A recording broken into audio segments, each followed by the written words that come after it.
Hi, everybody. Let's spend a couple minutes talking about our last assignment, our reflective essay. We've talked about a couple times throughout this term the value of reflecting as part of the actual writing process. And when we reflect, we learn more about how we are as a writer, how we behave, how we approach our work. And we should always take time to reflect, even if we're just, writing to get published and we're not doing it as an assignment. Think about the process, think about how you approach revisions, think about how those revisions change your story and maybe change the way that you write.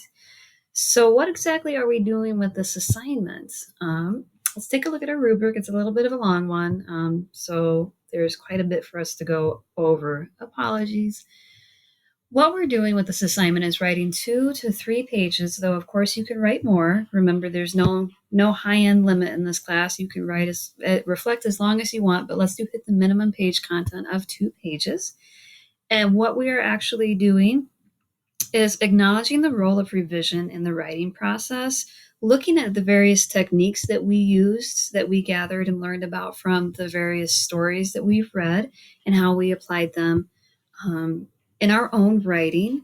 And we're actually going to have 2 separate sections in this paper.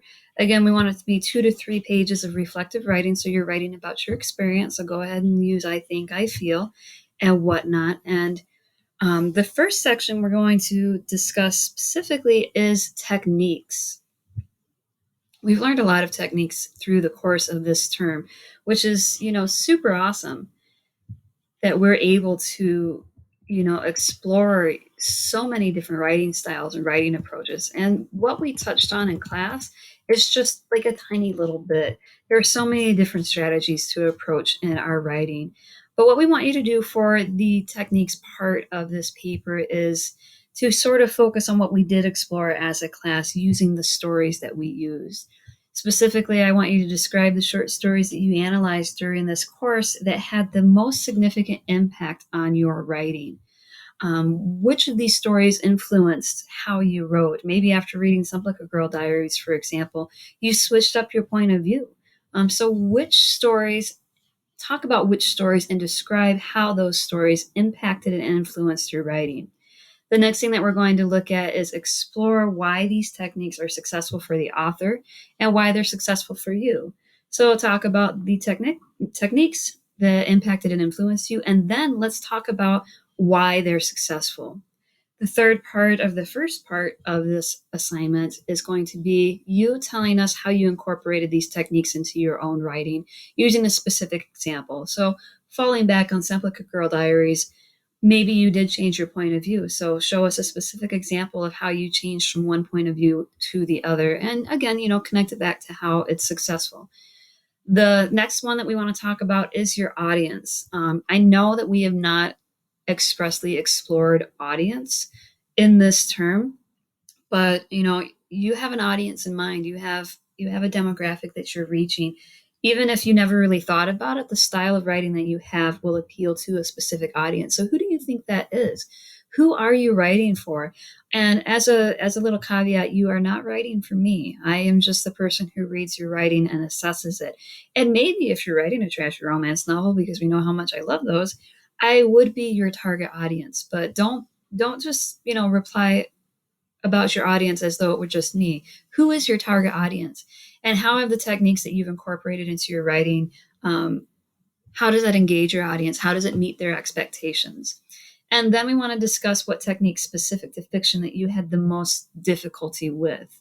Was it dialogue? Was it subtext? What did you find challenging? And again, give us specific examples or specific discussion on that. The next part we've done a little bit before. So we have part one and then part two. Part one is techniques, and now we're going to talk about the workshopping activity and the peer review process. And we've approached this in our previous reflection sort of assignments. So we want to talk about the specific feedback that you got from me, your professor, or your peers that you decided to incorporate into your writing. So what specific feedback did you find super valuable and are like, yeah, I'm totally going to use that? And we also want to talk about the feedback that you didn't find particularly supportive of your vision. Which feedback did you not use? Because remember, when it comes to feedback, it's advice and suggestions. It's not hard hard, strict rules. You should always, look seriously at any advice or suggestions that you're given from those who are reading your work. But ultimately, it's your world and your decision. So, what feedback did you not find particularly useful or did not use? And if you found all of it useful, awesome. Say that. And then under our peer review workshopping section, we also want to talk about the most helpful and frustrating approach, or most helpful and frustrating aspects of our approach to the peer review.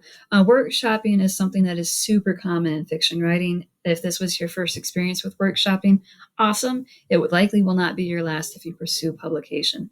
So talk about what you found frustrating and what you found particularly helpful. Then we want to also talk about those actionable recommendations, those actionable suggestions for improvement that we provided to our peers. What value did you find in your own writing by critiquing and providing actionable recommendations to your peers? We want to talk about our strategy. What strategy did you use to connect and reach to your peers while you were workshopping them? How did you go through the peer review process to be balanced and supportive and still provide constructive criticism? And then finally, under the peer review process, we want to explain why you made those recommendations. Specifically, what aspects of fiction and writing conventions did you rely on that drove your recommendations? For example, if you recommended that they strengthen their dialogue, why were you drawn to the dialogue, and what resources or examples in our studies this term did you use to support that? Okay, so again, we have two different sections. We've got the reflection on techniques and the reflection on the work process. And we have our rubrics, of course, available in our class space. But if you want to talk one-on-one about this, I know it's a little bit of a long one, feel free to connect with me. Okay. The next thing that we're going to talk about is the actual specific rubric standards that we will be looking at while we are completing this assignment. And I keep looking off screen because I have it much bigger on the bigger screen so that I can actually talk to you and still see what we're looking at. So I'm not, trying to avoid eye contact or anything. I'm just trying to be able to read for you. All right, so we have a rather large rubric because this is a somewhat involved, though not especially a large assignment. It only needs to be 2 to 3 pages.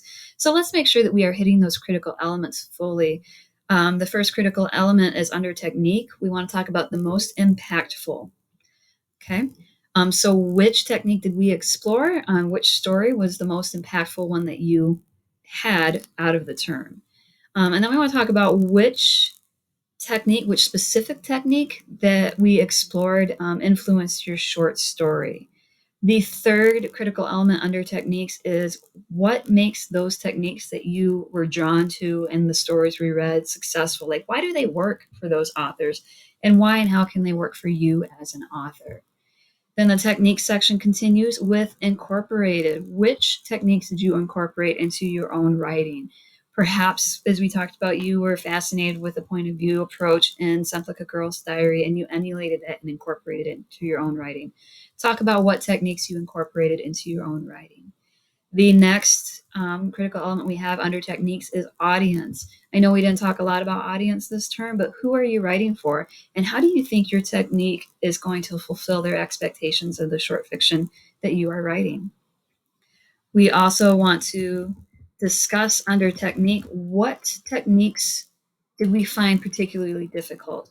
For example, for me, I rely on dialogue tags a lot in my writing in my first draft, so I have to go back and revise them because they can kind of interrupt our flow and confuse our readers. So for me, the technique that I would discuss that I have the most difficulty with would be dialogue.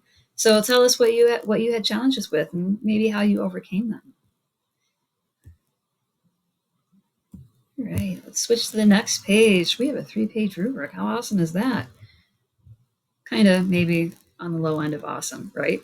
But we'll get through it. The second section of our critical elements deals with our peer review / workshopping process.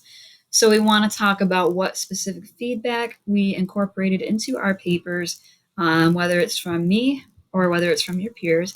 And then the next one is, what did you find not so useful? So talk about what you found useful and talk about what you didn't find necessarily useful in terms of feedback.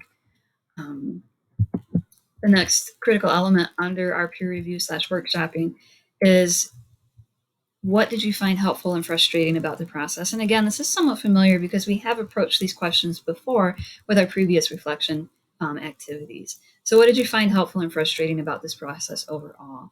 Then we want to explore those actionable recommendations and how providing those actionable recommendations or suggestions for improvement actually helps you with your own writing. We want to talk about what strategy we used for peer review. How did we approach it? How did we find that balance between supportive and constructive criticism? And then we want to talk about the aspects and conventions. What specific techniques did you use your experience from class to help your peer improve? Or what techniques did you focus on and why when you were peer reviewing or workshopping your peers' papers? And then the final critical element that we are hitting on with this assignment is, of course, our articulation of response. How is your grammar? Are your sentences complete? Is there, few to no spelling errors and that kind of stuff? So this is a very involved assignment, but it doesn't have to be very long or complex. In our rubric, we have the very specific questions and guidelines that I've presented here to you in this video. So feel free to review it. And if you have any questions at all, you can hit me up. Don't overthink it. Just, what techniques did you find and use and how are they successful? And then let's talk about the evaluation workshopping process that we went through the term. If you have any questions, as always, you can hit me up. Let's talk through chat, text. You can give me a call. We can do the Zoom if you would like. Do the Zoom. We can do a Zoom meeting if you like, or we can talk about all of this on our general discussion forums. You are almost done. This is our last primary assignment for the class. You definitely got this.